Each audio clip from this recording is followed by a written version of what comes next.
Hi everyone, welcome back to the Enlightenment Now series where we're going to look at Steven Pinker's book, Enlightenment Now, in detail. We're going to go through a chapter by chapter analysis of the way in which he thinks humans have made unprecedented progress over the past at least 250 years.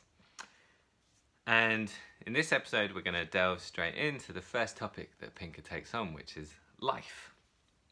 So previously we've been looking at sort of Pinker's general broad ideas of progress and how many people applaud this book as a kind of wonderful synthesis of the evidence of progress that humans have made in modernity, and many other people have criticized the book as a kind of apologist for the status quo, to keep things as they are and not to question the kind of neoliberal systems that we currently have. And it's all become highly political, and I want to avoid that discussion by kind of delving in, looking at some of the evidence on each chapter that Pinker outlines. And so we begin with life, and he often presents his evidence bases in terms of graphs, and I'll link to them at the bottom of this video.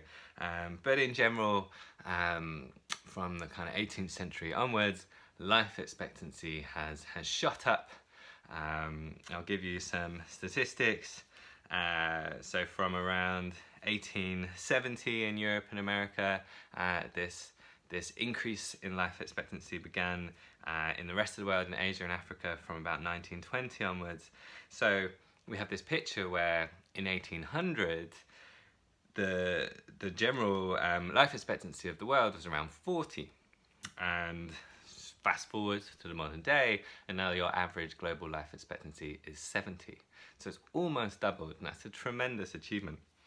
Most of this progress has come about through decreases in child mortality. So as an example of this, Pinker gives Sweden, which has always been a wealthy nation. And he says in the 19th century, in fact well into the 19th century, between a quarter and a third of all children died before their 5th birthday. So still very high levels of child mortality. And it's actually quite similar, in fact, to what we see in most hunter-gatherer societies, where around a fifth of children die in their first year, and almost half before they reach adulthood. And obviously this is no longer the case in Sweden, and this and the rest around the world follows a similar picture. And it's just, this is a huge thing. We think of life expectancy increasing from say 60 to 80, and we can kind of take or leave those 20 years maybe, but having a child die before they reach their 5th birthday is a truly tragic thing. And so to have almost eliminated that around the world, certainly in the wealthiest countries in the world, is a dramatic achievement. And in fact I'll link in a blog post that accompanies this video to that graph that illustrates that. It's extremely striking. So it's not just child mortality that has created this huge increase in life expectancy over the past century or two. We've also increased the lifespan regardless. So a stat that illustrates this for you is in 1845, so a couple of centuries ago, the average 30-year-old could expect to live another 33 years of life until they were 63. In 1905, they could be expected to live an extra 36 years of life. In 1955, another 43 years of life, and in 2011, where we have the most up-to-date data, another 52 years. So previously, that's a difference between living until your 60s, if you're a 30-year-old, is what you can expect back in the 19th century, or now we can expect to live until our 80s. And as a 30-something myself, that's a big difference. That's the difference between having a retirement or not. So we're also living longer. Pinker also goes on to show that these extra years of the lifespan that we've gained through various increases in health and quality of life are also typically healthy ones. We think of old age as being steeped in illness and disease, whereas really that's only the very, very end years of life for most people. So it's healthy life expectancy that has increased over the past century or two as well. So this kind of begs the question of how long will this last? Will we continue to carry on living longer and longer and potentially live forever? And Pinker discusses that a bit. Certainly some people think, for example, that the first 1,000-year-old human has already been born, if not the first immortal human. And in a way, we can discuss that at length, and I'm going to leave that for now. Pinker does raise a couple of points to think that he doesn't think immortality is likely, but the length of the lifespan could still increase substantially. So yet far more progress is still to come in respect of eliminating illness and disease that leads to aging and to death. What I want to ask in the rest of this little summary is not whether this is an achievement or not, whether it's good that we have decreased child mortality significantly or increased the lifespan by a bit. I think that's kind of uncontroversial.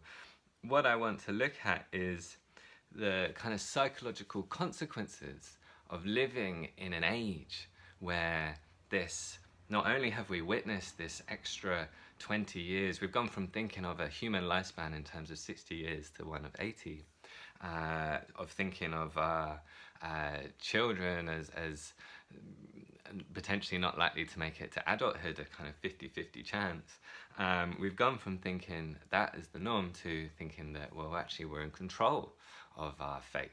We human beings are changing their destiny, and anything is possible. And so we live in this kind of dramatic age of control where we look around us and we have the opportunities and the resources to improve ourselves, improve our relationships, to choose where we live, to decide what we do for a living, to think about how we can contribute to society, how we can solve various problems, how we can fix all of societal's ills, and in generally just adopt this stance towards the world, which is the improvement of everything. And in fact, what Pinker talks about, which is this, what he views almost as the meaning of life, is to find these pockets of control where we go at war with reality and temporarily fight back the force of entropy, of chaos, of decay, and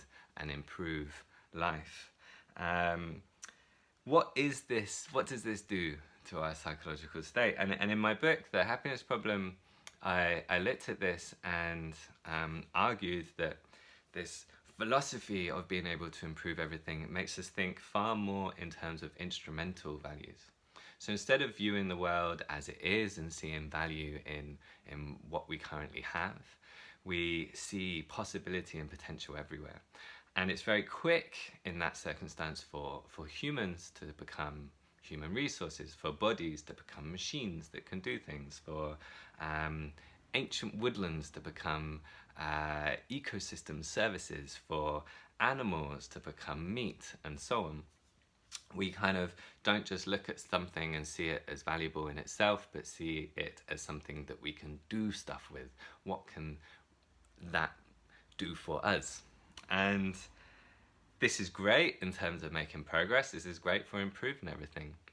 But it means that we are only really asking one question, and I think this is what Pinker does throughout his book, is he kind of really only talks about how we can have more and more. How can we have more education, more food and shelter and safety? How can we have more of these things that we've already agreed are good? And that's a very valuable thing, and it is uncontroversial, I think, as he says, but it fails to look at, well, who is deserving of all this more? What should we do with all this more? Is the progress that we've made so far, who is it for, and is it has it been fairly distributed? is the progress that we've made and are continuing to make sustainable for future generations, for all living things, not just humanity? And these much harder questions, I think, can get lost when we're only looking out at the world and thinking how we can improve stuff, how we can do it better. So I think this is, so we're beginning with life and we're seeing how kind of everything is possible, and that's an ethos that has happened over the past just 2 centuries ago or 250 years, and that's incredible. That's wonderful progress, but that's a huge shift in our psyche. And maybe we need to, alongside making all that progress, alongside improving all these aspects of reality, ask ourselves, well, what are we doing this for? And who is deserving of this process? For example, if colonialism was part of this process of progress that we've been through, to what extent is that progress worth it? To what extent do the people who have benefited from that progress deserve it? To what extent is continual necessary sacrifices or collateral damage worth it for continued progress to take place? These are difficult questions. What is the greater good of humanity?